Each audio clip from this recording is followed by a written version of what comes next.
Blood trickled down Esther Lane's dark brown skin as Officer Brennan handcuffed her frail wrists, her arm bent at an unnatural angle.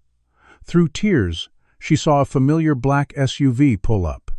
The door opened. Her son stepped out. The most powerful prosecutor in America had just witnessed everything. Before we dive into this shocking story of injustice and the fight for accountability, let me know where you're watching from in the comments below. Hit that like button and subscribe if you believe everyone deserves equal treatment under the law. Would you stand up against injustice if you witnessed it happening right before your eyes? Let's explore what happens when unchecked power collides with deep-rooted prejudice in a small American town. Esther Lane, a 78-year-old respected community elder and retired schoolteacher, began her day in the small town of Oak Ridge, Georgia, with no indication it would become the worst day of her life. She followed her Saturday morning routine meticulously, as she had for the past 15 years since retiring, attending her gardening club meeting at the local community center where she was teaching younger members how to cultivate drought-resistant plants, then stopping at Clayton's pharmacy to pick up her arthritis medication that had been giving her modest relief from the pain that had become her constant companion. The weather was pleasantly warm for early May, and Esther had worn her favorite lavender dress with sensible walking shoes, her silver hair neatly styled in the short crop she'd maintained since her husband Thomas passed away 3 years ago. The pharmacist, Mr. Clayton, a white man who'd known Esther for decades since she taught his children in elementary school, treated her with unusual coldness when she approached the counter, his typical friendly greeting notably absent. He claimed her insurance information needed verification, despite having filled the same prescription without issue just last month, and made her wait unnecessarily long while serving white customers who arrived after her with swift efficiency. The pharmacy was busier than usual, with weekend shoppers filling the aisles, and Esther noticed several pairs of eyes on her as she stood patiently by the counter, her dignity intact despite the obvious slight. When Esther politely questioned this treatment after waiting 23 minutes by the large clock on the wall, Mr. Clayton became visibly defensive, his neck reddening as he muttered something about procedures and following the rules for everyone, though Esther had observed no such procedures applied to the other customers. Rather than create a scene, Esther, dignified as always, and mindful of how black women of her generation had learned to navigate such microaggressions, decided to leave and return later when perhaps Mr. Clayton would be in a more professional mood, or maybe his assistant Lily would be working instead. She adjusted her purse strap over her shoulder, nodded politely to the young mother with a crying toddler who had been waiting behind her, and walked out into the bright Georgia sunshine, planning to visit her friend Josephine, who lived just 3 blocks away, before trying the pharmacy again. Outside in the parking lot, the air heavy with humidity, promising afternoon thunderstorms, she encountered Officer Richard Brennan, a 15-year police veteran with a hidden history of racial complaints that had been systematically buried by the department. He was patrolling the area after reports of shoplifting at several stores in the small shopping center, his cruiser parked haphazardly near the entrance driver's door, still open as if he'd exited in a hurry. Brennan was 39 years old, with a stocky build and close-cropped hair, his uniform pressed and crisp in contrast to his perpetually sour expression. As Esther walked past him toward the sidewalk, Esther Sedwalk, Mr. Sevenis, Clayton stepped outside the pharmacy door and made a subtle gesture toward Esther, saying just loud enough for the officer to hear, "She was acting suspicious in my store, officer. Might want to check her out." Though Esther had no shopping bags and clearly hadn't taken anything, her empty hands visible as she clutched only her small purse, Brennan approached her with an aggressive stride, his right hand resting on his holster in a casual but unmistakable threat.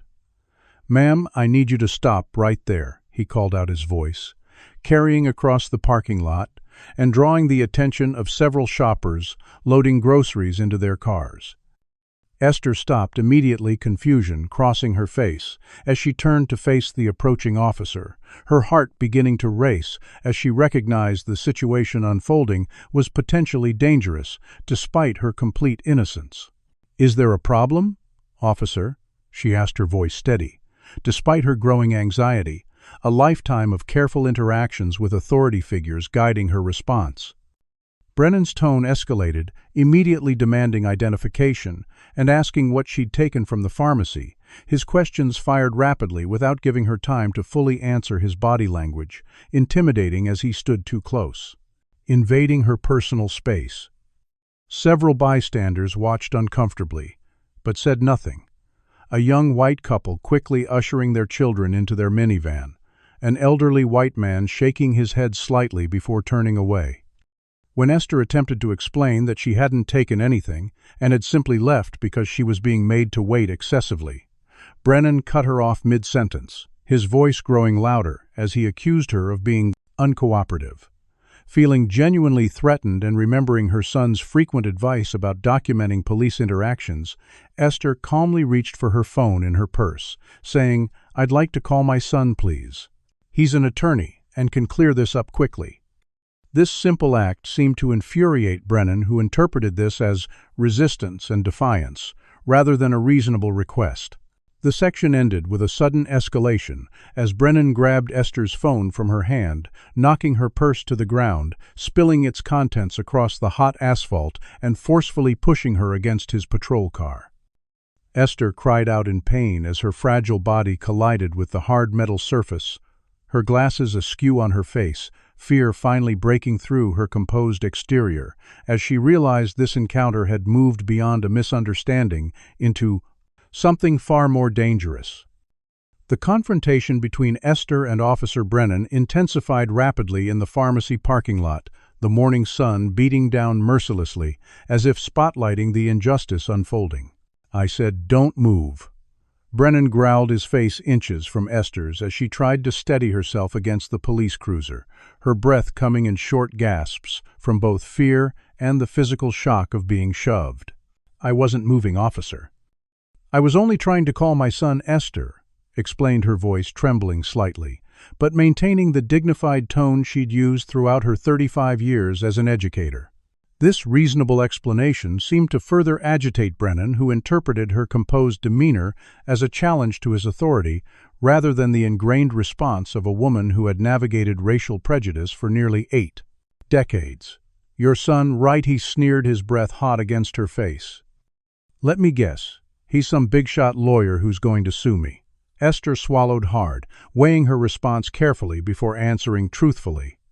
"My son is Roland Lane, the United States Attorney General." This statement, rather than giving Brennan pause, ignited something dark in his expression, his eyes narrowing as his lips curled into a disbelieving smirk. "Lady, I've heard every lie in the book." "The Attorney General, really? That's what you're going with?" He scoffed loud enough for the growing number of onlookers to hear, some of whom had stopped to witness the escalating situation from what they deemed a safe distance. Esther felt a flash of indignation pierce through her fear. Throughout her life she had been disbelieved, dismissed, and demeaned because of her skin color. But to have the truth of her own family treated as a fabrication struck particularly deep. "I am not lying, officer. If you'll allow me to show you my identification," she began, reaching slowly toward her purse, which lay spilled on the ground. Brennan's reaction was swift and disproportionate. He grabbed Esther's right arm, twisting it viciously behind her back with a force that would have been excessive for a young, resistant suspect, let alone an elderly woman with arthritis. The sickening sound of bone breaking was audible to those closest to the scene, followed immediately by Esther's scream of agony, a sound so primal and pain-filled that several witnesses later described it as haunting them for days. Afterward, "She's resisting. Stop resisting," Brennan shouted, the familiar refrain serving as both justification and cover for his actions as he continued applying pressure to Esther's now obviously broken arm. A young black woman named Tasha Robinson, who had just exited the nail salon, 2 doors down from the pharmacy, immediately pulled out her phone and began recording her hands, shaking with anger, but her grip steady enough to capture the horrific scene unfolding before her. "He's hurting her. She's not doing anything." Tasha called out, her voice cracking with emotion but loud enough to be heard clearly on the video. Other witnesses reacted differently. A middle-aged white woman covered her mouth in shock, but remained frozen in place. 2 young men took several steps forward, as if to intervene, but stopped when Brennan's hand moved to his weapon. An elderly white man turned away completely, getting into his car and driving off as if to avoid becoming involved. Despite Esther's obvious agony, her arm now hanging at an unnatural angle, Brennan proceeded to handcuff the metal bracelet biting into her thin wrists as he roughly secured them behind her back, aggravating the fracture and causing Esther to nearly faint from the pain. "I need backup at Clayton's pharmacy." Brennan spoke into his radio, clipped to his shoulder, his voice calmer, now professional and detached. "I have a combative suspect in custody, elderly female, refusing to comply with lawful commands." The distortion of reality was so flagrant that Tasha, still recording, couldn't contain herself. "That's a lie. Everyone here saw what happened." Several other witnesses nodded in agreement, but no one else spoke up, as Brennan fixed Tasha with a threatening stare, silently promising that she could be next. As Esther sat handcuffed and injured against the patrol car, tears streaming silently down her face. Her mind flashed through similar moments of injustice throughout her life, being forced to the back of a bus as a child, despite empty seats in front. Watching her father being humiliated by police for driving through a white neighborhood where he worked as a gardener. Her husband Thomas being passed over for promotion after promotion despite his qualifications. Her own struggle to be respected as one of the first black teachers in an integrated school. This moment connected to a lifetime of similar indignities, the only difference being the physical pain that now accompanied the emotional wound. Tasha, realizing the importance of what she'd captured, quickly sent the video to multiple contacts, including her cousin who worked at a local news station, and Darius Morgan, a journalist known for covering civil rights issues who had interviewed Esther last year for a piece on the civil rights movement in Georgia. With shaking fingers, she typed, "Urgent elderly black woman assaulted by police at Clayton's pharmacy. Her arm is broken. This is Mrs. Lane, the community volunteer you interviewed. Please help." As additional patrol cars began arriving, their sirens piercing the humid Georgia air, neither Esther nor Officer Brennan realized that their lives were about to change forever and that this small-town incident would soon capture national attention and expose decades of systematic racism in Oak Ridge's institutions. Unknown to both Esther and Officer Brennan, Roland Lane, the United States Attorney General had planned a surprise visit to his mother that weekend, a rare personal indulgence for a man whose calendar was typically filled with national security briefings and high-level meetings. After canceling 6 planned visits over the past year, due to various crises requiring his attention in Washington, Roland had firmly told his staff that this weekend was non-negotiable, though he hadn't informed his mother, wanting to surprise her after months of only speaking by phone. At 52, Roland had reached the pinnacle of his legal career, his appointment as Attorney General following a distinguished career as a federal prosecutor, and then, as a federal judge, his reputation for fairness and incorruptibility, making him respected even by political opponents, though his strong positions on police reform had earned him enemies among certain law enforcement groups.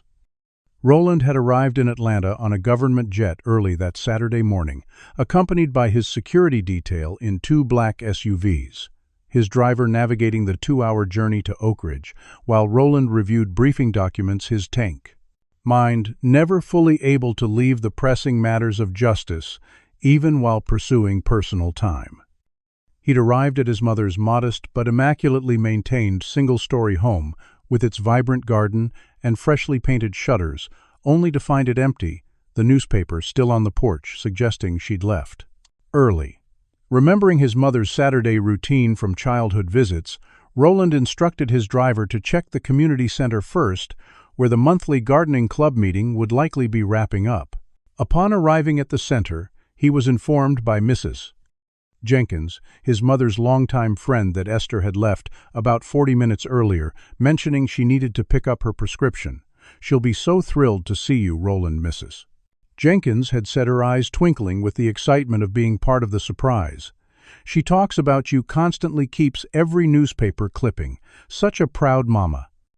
Roland had smiled at this, a rare break in his typically serious demeanor, before thanking her and returning to his vehicle, directing his driver toward Clayton's pharmacy, in the small shopping center that had existed since his childhood, though now renovated and expanded to include several chain stores alongside the local businesses.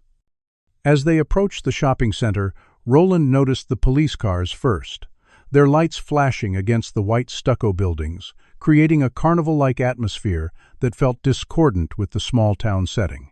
His security detail immediately tensed the lead agent, suggesting they avoid the area, but Roland's attention was caught by the small crowd gathered in the pharmacy parking lot. "Drive closer," he instructed his professional curiosity, piqued by what appeared to be a significant incident in this normally quiet town. His driver complied, navigating carefully toward the edge of the scene, and it was then that Roland spotted a splash of lavender amid the crowd, a familiar dress he'd given his mother last Christmas. "Stop the car," he commanded, his voice suddenly tight with concern as he leaned forward, squinting through the tinted windows to confirm what he was seeing. Through a gap in the gathered onlookers, Roland caught a clear view of his mother sitting handcuffed against a police cruiser, her face contorted in pain, blood visible on her arm where her sleeve had been pushed up. The transformation in Roland was immediate and profound. The measured, strategic Attorney General instantly became a son witnessing his mother's suffering, his face hardening with a controlled fury that made his security detail exchange nervous glances. Without waiting for the SUV to fully stop, Roland pushed open his door, his 6'2" frame unfolding from the vehicle with purpose, causing an immediate stir among the bystanders who recognized him from countless news programs and press conferences.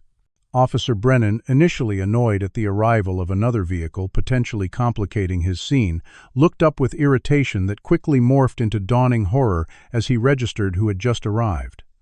The crowd parted instinctively as Roland strode forward, his tailored suit and commanding presence creating an almost physical force field around him. "What the hell is going on here?" he demanded, his voice carrying across the parking lot with the authority of a man used to commanding rooms filled with the nation's most powerful individuals. "Why is my mother in handcuffs?" The silence that followed was deafening, broken only by Esther's pained whisper, "Roland's sweetheart. I didn't know you were coming." Officer Brennan's face had drained of all color, his previous arrogance evaporating, as he realized the magnitude of his miscalculation. "Sir, he began, but Roland cut him off with a raised hand as he knelt beside his mother, his face softening as he examined her injury. "Who did this to you?" he asked quietly, though everyone present could hear the dangerous undercurrent in his question. Esther nodded toward Brennan, who took an involuntary step backward as Roland rose to his full height, his expression now terrifying in its controlled intensity. "I am Roland Lane, United States Attorney General," he announced, though from the expressions of shock around him most had already recognized him. "And you," he pointed directly at Brennan, "have just assaulted my 78-year-old mother. Do you believe that those in positions of power have a responsibility to use that power to protect the vulnerable?" Comment number 1.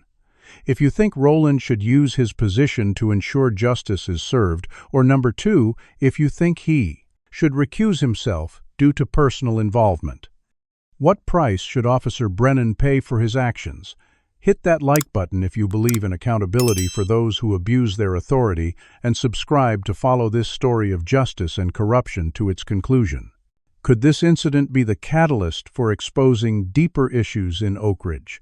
And what happens when personal pain collides with professional duty? Let's continue this powerful story and find out just how deep the corruption in this small town goes.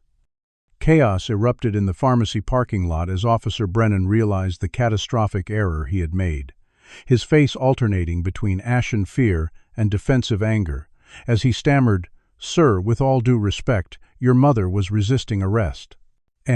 But Roland cut him off with a sharp gesture, his voice dangerously controlled as he stated, "Every word you say right now is being recorded by at least a dozen phones.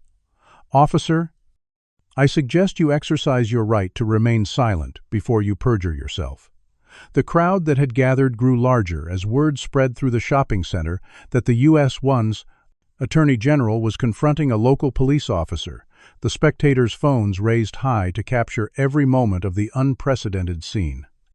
Roland's security detail had formed a protective semicircle around him and Esther, their presence, adding to the gravity of the situation as they spoke urgently into their communications devices, reporting the incident up their chain of presence command.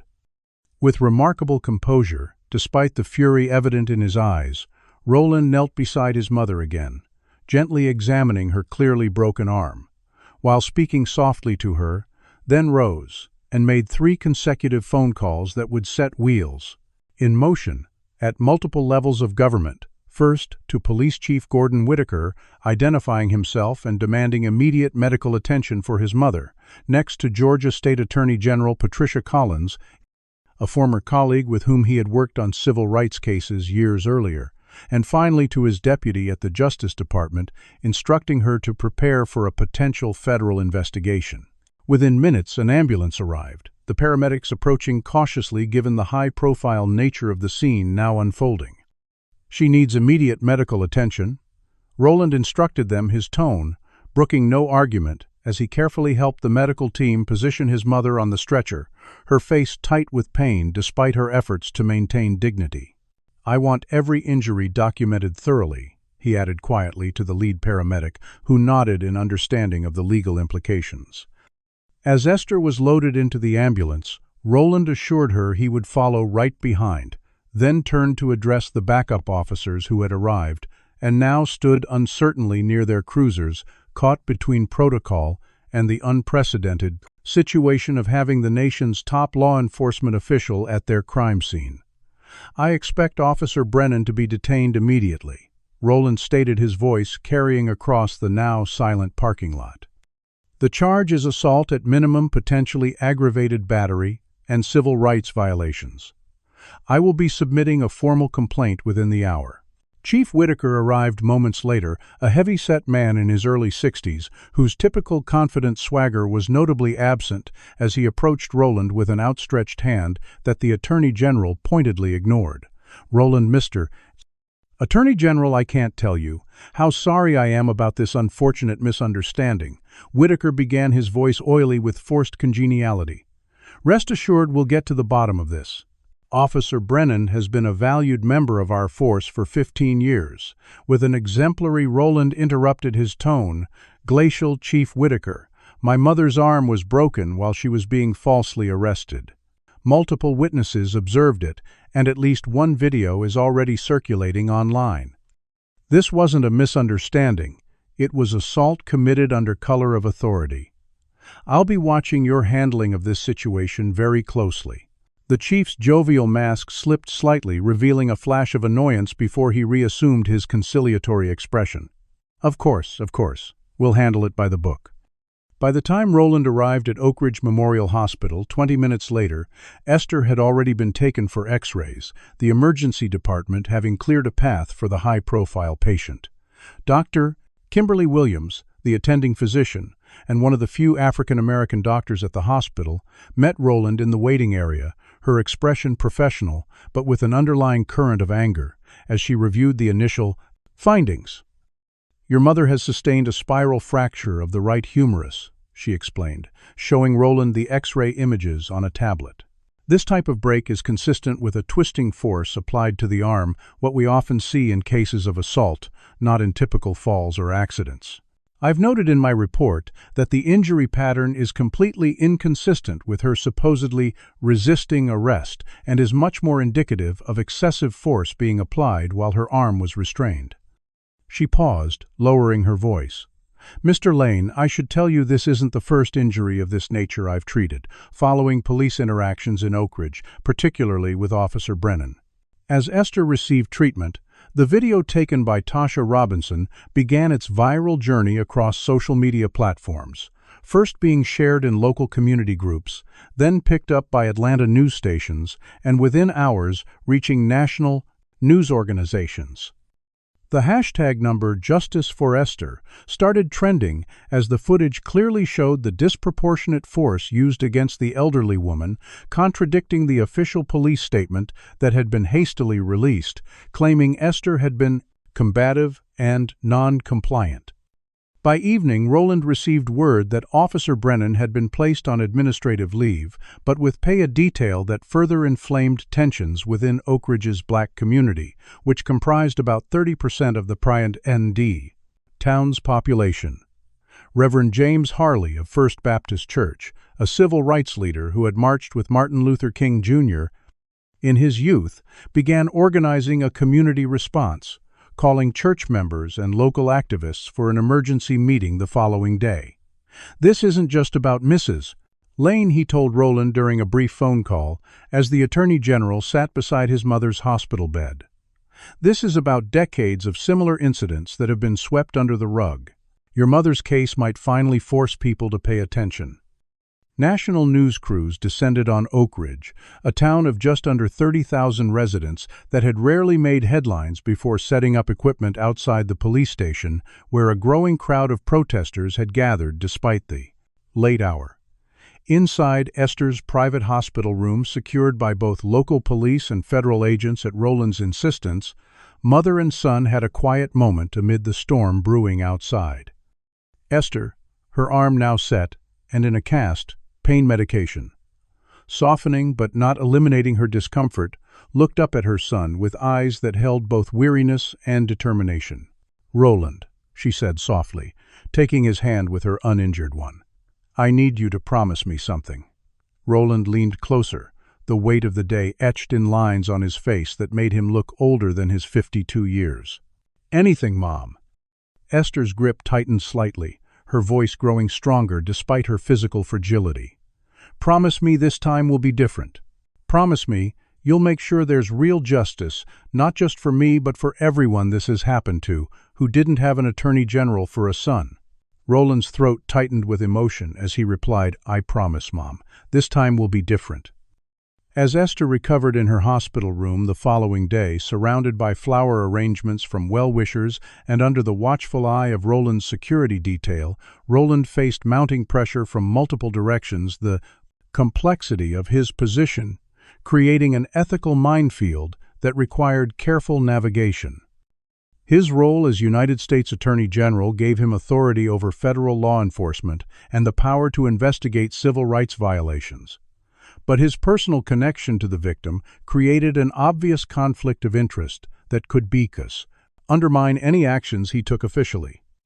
After consulting with ethics advisors at the Justice Department via secure video conference from a makeshift command center in an unused hospital administrative office, Roland formally recused himself from any official investigation, appointing his deputy Vanessa Chen, a brilliant lawyer with an impeccable reputation for integrity, to oversee the federal response. "I trust you to handle this without any interference from me," he told her, their conversation necessarily brief due to the recusal. "Follow the evidence wherever it leads, even if it's uncomfortable for the department." Meanwhile, across town at Oak Ridge City Hall, Police Chief Whitaker and Mayor Robert Fleming were engaged in crisis management, the mayor's usual confident demeanor replaced by nervous energy as he paced the ornate office that had been occupied by white men exclusively since the town's founding in 1873. "This is a goddamn nightmare," Gordon Fleming snapped, his silver hair disheveled from repeatedly running his hands through it. "We've got CNN and Fox News parked outside. The governor called me personally." Chief Whitaker, seated in one of the leather chairs facing the mayor's desk, attempted to project calm despite the beads of sweat visible at his temples.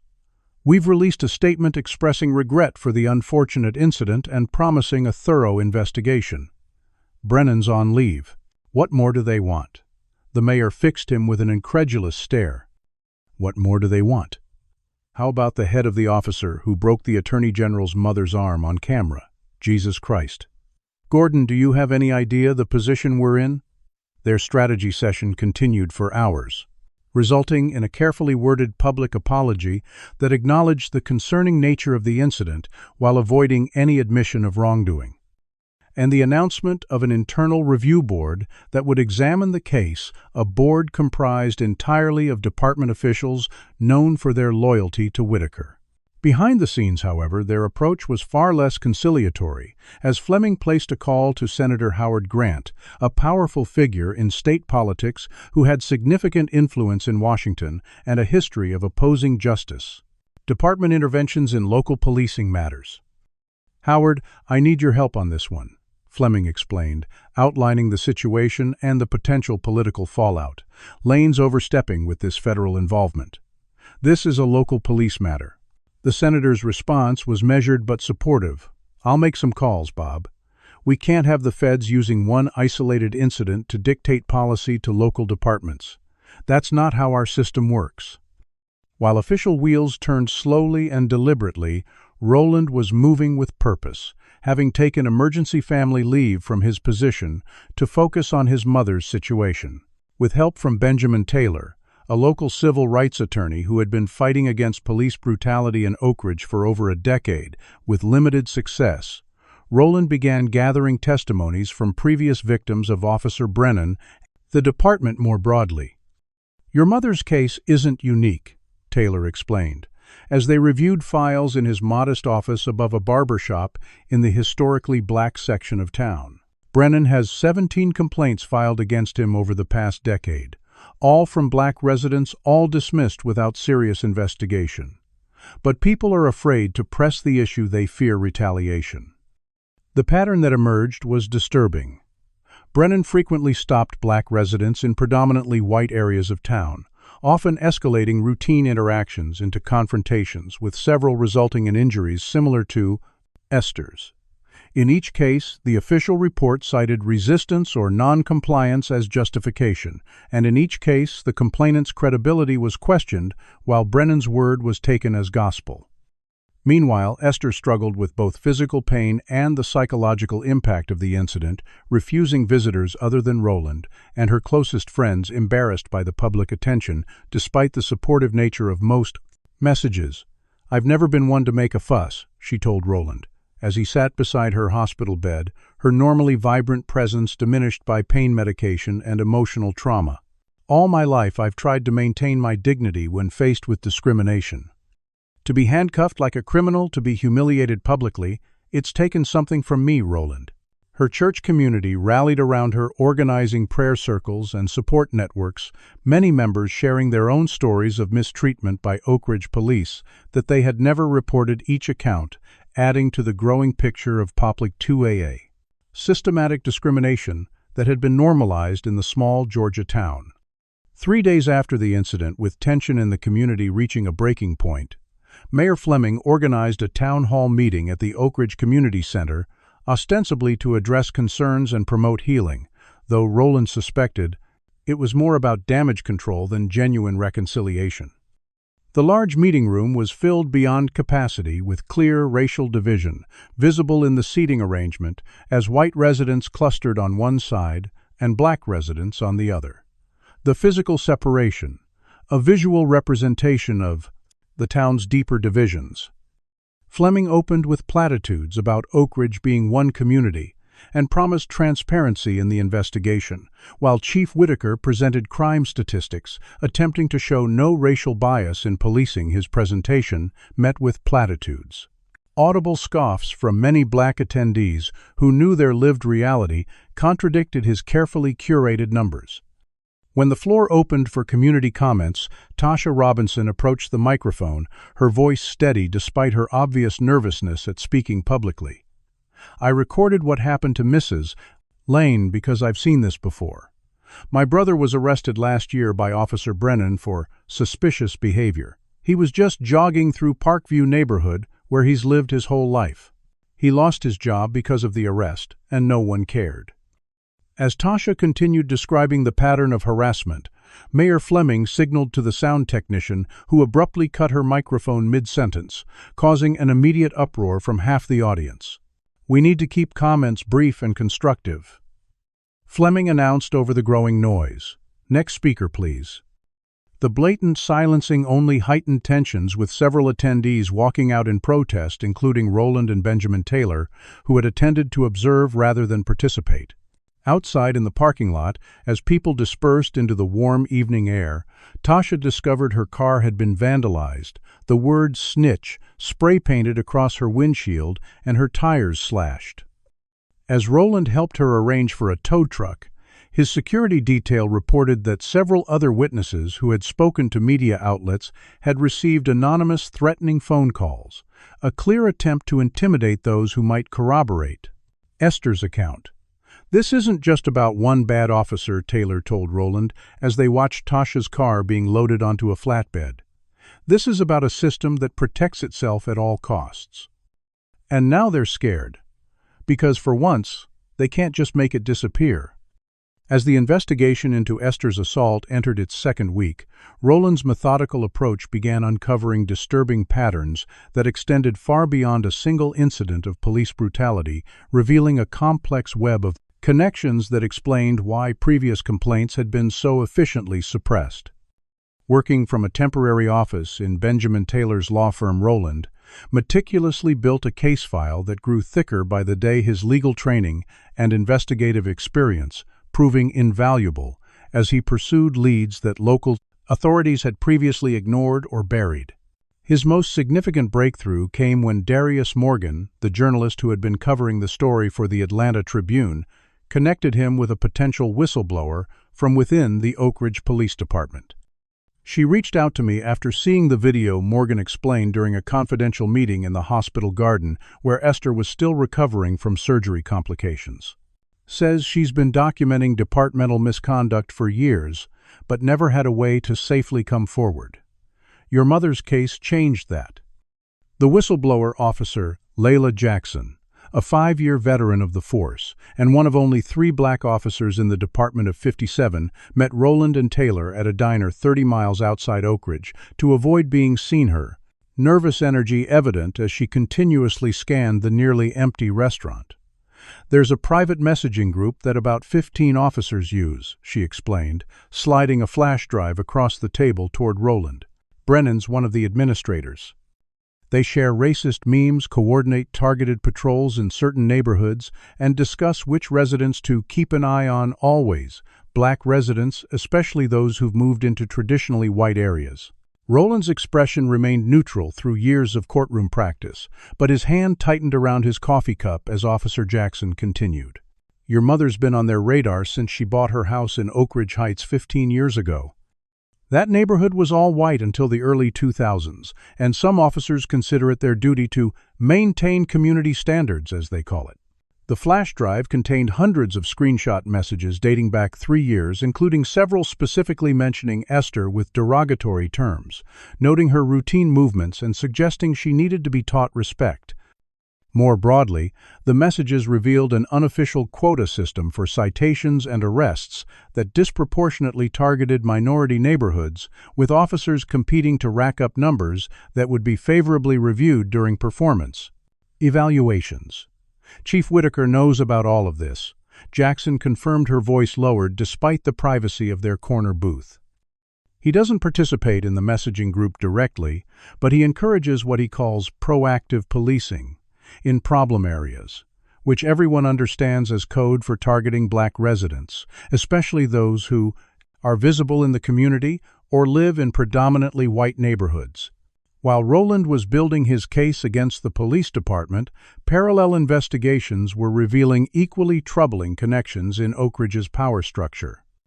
Vanessa Chen's federal team discovered financial ties between Mayor Fleming Chief Whitaker and several business owners, including Howard Clayton, of Clayton's Pharmacy, showing how municipal contracts and favorable zoning decisions had benefited those who supported the current administration's tough-on-crime policies. Even more concerning, Senator Grant, who had been publicly defending the Oak Ridge Police Department and criticizing federal overreach, was revealed to have received substantial campaign contributions from a police union PAC that specifically opposed oversight and accountability measures. The full extent of these connections became clear when a server at Magnolia Garden, an upscale restaurant frequented by Oak Ridge's elite, recorded a private dinner meeting between Senator Grant, Mayor Fleming Police Union President Michael Donnelly, and 3 local business owners, including Clayton. The server Janelle Washington, whose cousin had been wrongfully arrested by Brennan the previous year, recognized the significance of the conversation she was overhearing and made the split-second decision to record it on her phone, later forwarding the audio to Reverend Harley, who ensured it reached Roland. The Lane woman is a problem, but she's also an opportunity, Grant could be heard saying on the recording. If we handle this right, we can use it to push back against federal oversight of local policing nationwide. The last thing we need is Justice Department people crawling through every department's files looking for so-called patterns of discrimination. Mayor Fleming's voice followed. What about the video? It's pretty damning. Clayton responded with chilling pragmatism. Videos can be contextualized. We're already pushing the narrative that she was combative before filming started. People believe what they want to believe. The most disturbing portion came near the end as they discussed Roland. Specifically, the AG is the real problem, Grant stated. He's got the platform and the power to make this a national issue. We need to contain this, make it a local matter that's being handled appropriately without federal involvement. Donnelly, the union president, offered a solution that sent a chill through Roland when he later heard the recording. Maybe someone should remind him that pursuing this too aggressively could have consequences beyond his career. His mother still lives alone in that big house, doesn't she? The thinly veiled threat was followed by nervous laughter, but no objections from the other participants. That same evening, as Roland worked late at Taylor's office, a text message arrived from an unknown number. Handle this like a family matter, not a federal case if you want to ensure your mother's safety. Not everyone gets a second warning. Rather than intimidating him as intended, the threat galvanized Roland's resolve to expose not just Brennan's actions, but the entire corrupt system that had enabled and protected such behavior for decades. They've operated in shadows for years, he told Taylor as they added the threat to their growing evidence file. They have no idea what it means to have the full weight of federal law enforcement shining a light on their operation. Do you believe that speaking up against systemic injustice is worth the personal risk that whistleblowers like Officer Jackson take? Comment number 1 if you think whistleblowers are heroes who deserve protection, or number 2 if you think they should work within the system instead of exposing it publicly. Have you ever witnessed corruption and had to decide whether to speak up or stay silent? Hit the like button if you believe that uncovering hidden connections is essential for true justice, and subscribe if you want to see how Roland uses these revelations to fight for his mother and the entire community. What would you do if you received a threatening message trying to silence you? How far would corrupt officials go to protect their power? Stay with this story to discover how deep the corruption in Oak Ridge really goes, and whether justice can truly prevail against a system designed to protect itself.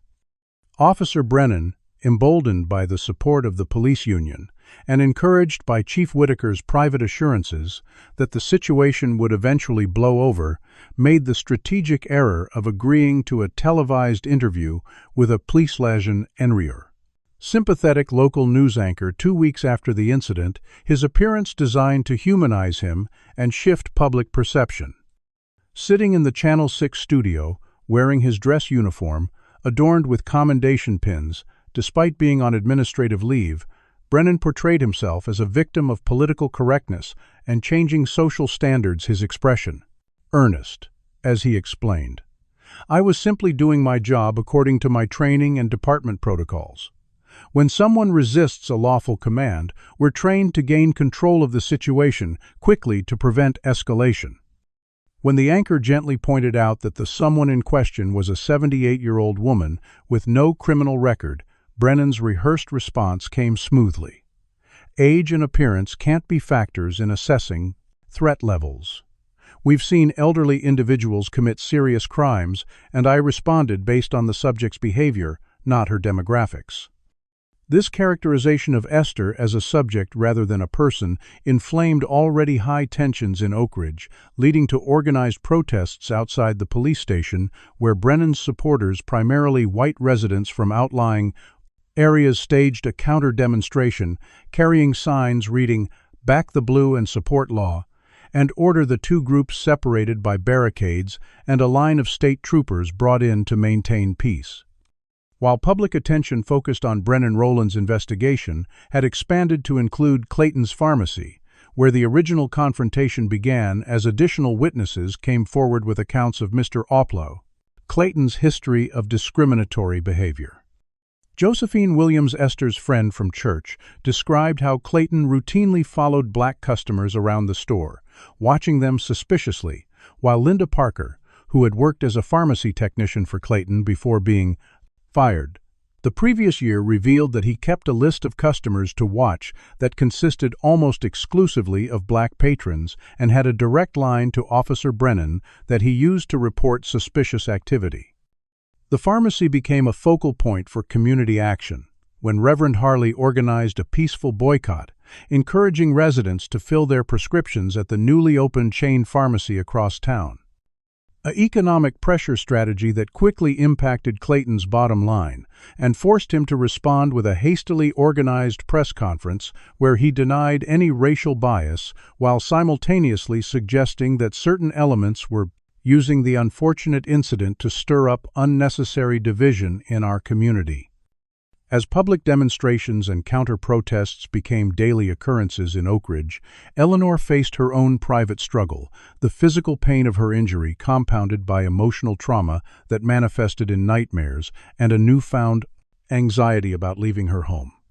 3 weeks after the assault, with her arm still in a cast and requiring physical therapy that caused additional pain, she made the difficult decision to speak publicly, despite her lifelong preference for privacy and dignity over confrontation. "I need to use my voice," she told Roland during his daily visit to her home, where she had returned after being discharged from the hospital now, with a live-in healthcare aide and security personnel stationed outside. "If I stay silent, I'm complicit in letting them control the narrative."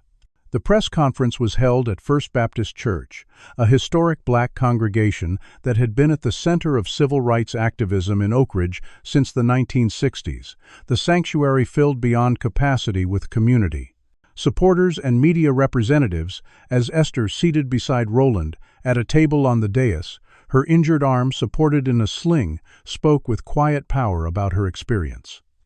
"I've lived in Oak Ridge for 63 years. She began, her voice steady, despite her obvious discomfort.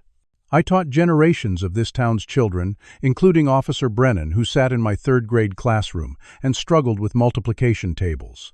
This revelation sent a ripple of surprise through the audience, as Esther continued.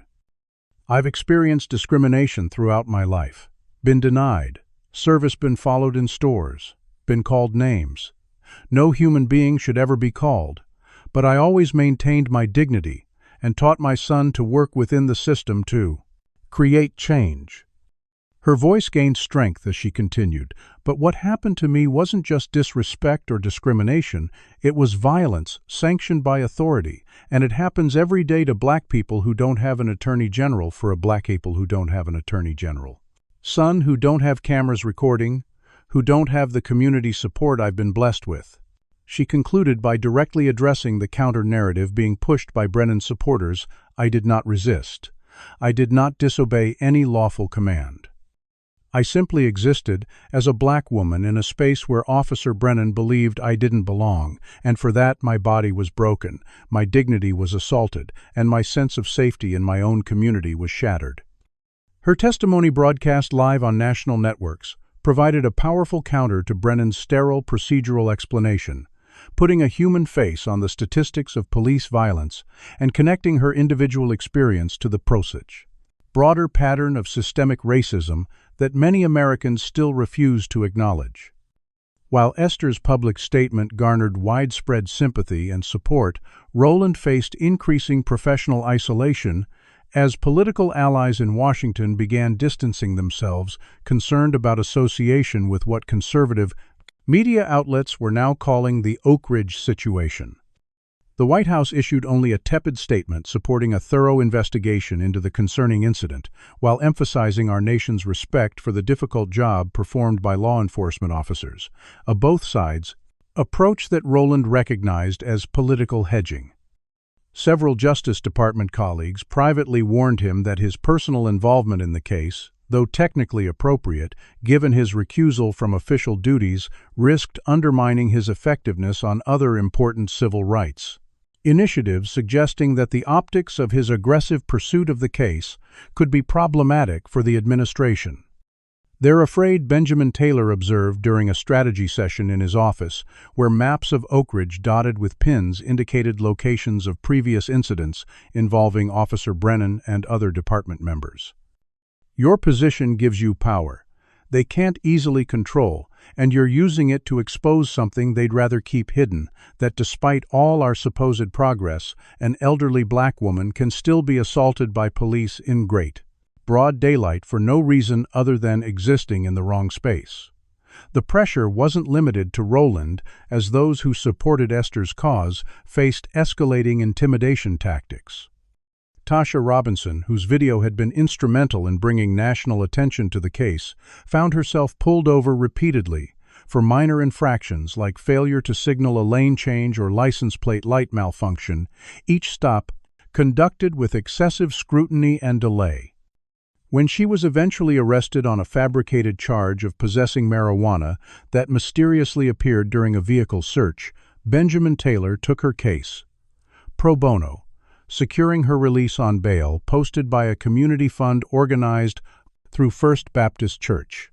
Other witnesses reported similar harassment, from sudden tax audits of their businesses to building code violations being filed against their homes, creating a climate of fear designed to silence dissent. The escalation reached a disturbing new level when Reverend Harley arrived at his church one morning to find the historic building vandalized, windows broken, and spray-painted messages, including "Race Traitors" and "Blue Lives Matter," defacing the white clapboard walls that had stood since 1922. As community members gathered to help clean up the damage, Roland received another anonymous text: "Churches burn easily. So do houses. Final warning." The message only strengthened the resolve of both Roland and the growing coalition of residents demanding accountability, as Reverend Harley addressed the assembled volunteers with words that would become a rallying cry. "They're escalating because we're winning. Their weapons are fear and violence because they have nothing else. Our weapons are truth and justice, and those have never lost in the long run." National media attention intensified as Eleanor's case connected to similar incidents across the country, creating a watershed moment in the ongoing conversation about policing and racial justice in America. Major civil rights organizations, recognizing the potential precedent-setting nature of the situation, filed a class-action lawsuit against the Oak Ridge Police Department on behalf of 27 individuals who had experienced similar treatment, the legal filing running to 463 pages, detailing incidents spanning 15 years. The evidence provided by Officer Jackson became public when Vanessa Chen's federal investigation incorporated it into formal findings. The screenshots of racist messages and coordinated targeting of black residents, shocking even those who had been skeptical of claims of systematic discrimination. "This isn't about one bad apple," Chen stated during a press conference announcing the preliminary findings. The evidence shows a pervasive culture of racial targeting and excessive force that was known to and enabled by department leadership.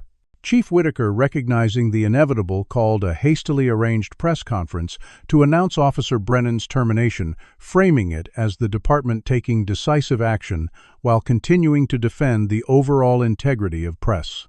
Oak Ridge's police force.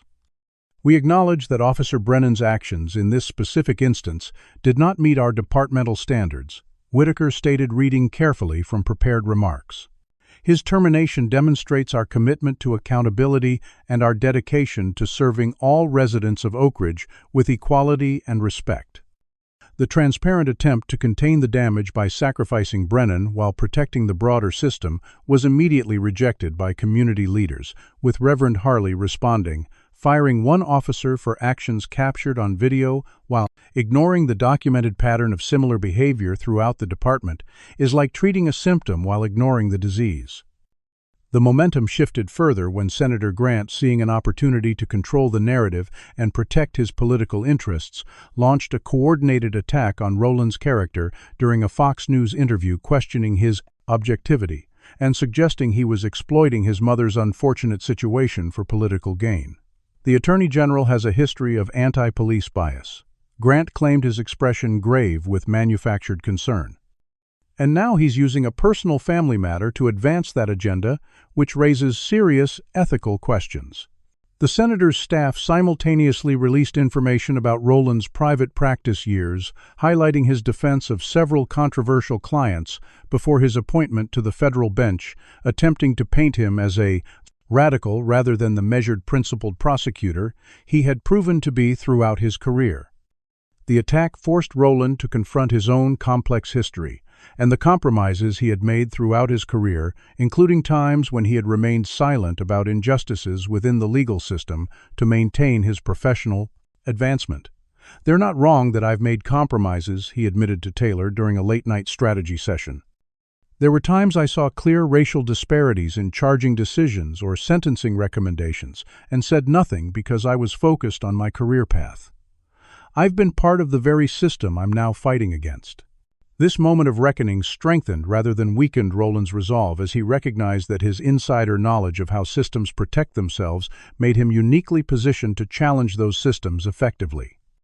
While the public battle intensified, Esther's health took a concerning turn when she developed an infection at the surgical site where pins had been inserted to stabilize her complex fracture, requiring readmission to the hospital and additional surgery. During her extended hospital stay, she formed an unexpected connection with her physical therapist, Esther Brennan, a woman in her mid-30s who approached Esther privately. After a therapy session, her eyes filled with tears. "Mrs. Lane, my name is Esther Brennan. Richard is my brother," she revealed, causing Esther to tense visibly before the younger woman continued. "I want you to know how deeply sorry I am for what he did to you. There's no excuse. No justification." Over subsequent therapy sessions, Sarah shared that she had been estranged from her brother for years due to his increasingly racist views, explaining that the Richard who had assaulted Esther was nearly unrecognizable from the brother she had grown up with. Something changed in him after he joined the force, she explained, while helping Esther through painful range of motion exercises. "He started using language our parents would have never tolerated, seeing threats where there weren't any, talking about maintaining order in ways that scared me." After much soul-searching, Sarah made the difficult decision to speak publicly about her brother's history of racist comments and behaviors, providing context that helped explain, though not excuse, how an officer could so brutally assault an elderly woman without apparent remorse. Her testimony, coming from someone with no political agenda and obvious personal pain, created a powerful narrative shift that humanized the situation while simultaneously highlighting how institutional racism could transform individuals. The breaking point came during a community forum organized by Mayor Fleming in a desperate attempt to demonstrate responsiveness to the crisis. The event held at Oak Ridge High School gymnasium with hundreds of residents in attendance and strict security protocols in place. Halfway through the moderated discussion, Officer Brennan arrived unexpectedly against the advice of his union representatives and legal counsel, apparently intent on defending himself directly to the community. His unscheduled appearance created immediate tension as he approached a microphone during the public comment period, still wearing his police uniform despite his termination. "I've served this community faithfully for 15 years. He began, his voice tight with barely controlled anger. "And I'm being sacrificed because of political pressure and a misunderstanding that's been blown out of proportion." As murmurs of disagreement rippled through the crowd, several individuals who had previously filed complaints against Brennan rose from their seats, approaching microphones set up throughout the gymnasium. Lorenzo Washington, a 32-year-old electrician, spoke first. "Officer Brennan stopped me 3 times in 2 weeks when I was working in Oak Ridge Heights, each time demanding to see work permits I'd already shown him." Michaela Johnson followed. "He handcuffed my 16-year-old son for matching the description of a suspect, left him in a hot patrol car for 2 hours, then released him with no apology when the actual suspect was caught." Across town, one by one, former victims found courage in numbers. sharing experiences that created an undeniable pattern their testimonies met, with growing support from the assembled residents, including many white community members who had previously defended the department. Brennan's reaction, an angry, profanity-laced outburst culminating in a racial slur clearly captured by multiple microphones, removed any doubt about his character and motivations, the mask of professional conduct dropping to reveal the bigotry beneath. As he was escorted from the gymnasium by security personnel, the community erupted in calls for broader accountability, with spontaneous chants of "Fire Whitaker" echoing through the large space. The forum intended to calm tensions instead became the catalyst for the final phase of a reckoning that would fundamentally reshape Oak Ridge's power structure, with even former defenders of the status quo now recognizing that meaningful change was not just necessary but inevitable. 3 months after the assault that changed both Esther Lane's life and the fabric of Oak Ridge's community, tangible justice began taking shape in ways few would have predicted when the incident first occurred. Officer Richard Brennan faced multiple criminal charges, including aggravated assault battery, civil rights violations, and official misconduct, his trial scheduled for the following spring, with the state's Attorney General personally overseeing the prosecution to ensure the case received appropriate attention. The Department of Justice investigation, meticulously led by Vanessa Chen following Roland's recusal, resulted in a comprehensive consent decree requiring the Oak Ridge Police Department to implement sweeping reforms, including mandatory body cameras with strict usage protocols, civilian oversight with actual enforcement power, implicit bias training with measurable outcomes, and complete restructuring of the complaint investigation process. Chief Gordon Whitaker resigned in disgrace after financial improprieties connected to the targeting of black residents were exposed, including evidence that the department had effectively used citations and arrests as revenue generation, focused on minority neighborhoods while simultaneously maintaining an unofficial hands-off policy for white neighborhoods with similar or higher actual crime rates. The investigation further revealed that Whitaker had personally benefited from relationships with business owners like Clayton, receiving free services and gifts in exchange for directing police attention toward undesirable patrons who might affect their establishment's perceived exclusivity. Mayor Robert Fleming, his political future destroyed by his mishandling of the crisis and his exposed connections to the discriminatory practices, lost his re-election bid by a substantial margin to Councilwoman Diana Harris, a 54-year-old education administrator who became the first black mayor in Oak Ridge's 152-year history. Her election alongside 3 new city council members committed to equality and transparency represented a fundamental shift in the town's governance and a repudiation of the old guard that had maintained power through division and intimidation. For Roland, the resolution brought both professional consequences and personal growth, as he made the difficult but principled decision to resign as Attorney General, recognizing that his personal involvement in the case had irreparably complicated his position despite his formal recusal. My effectiveness as Attorney General requires both the fact and appearance of impartiality, he explained during his resignation announcement.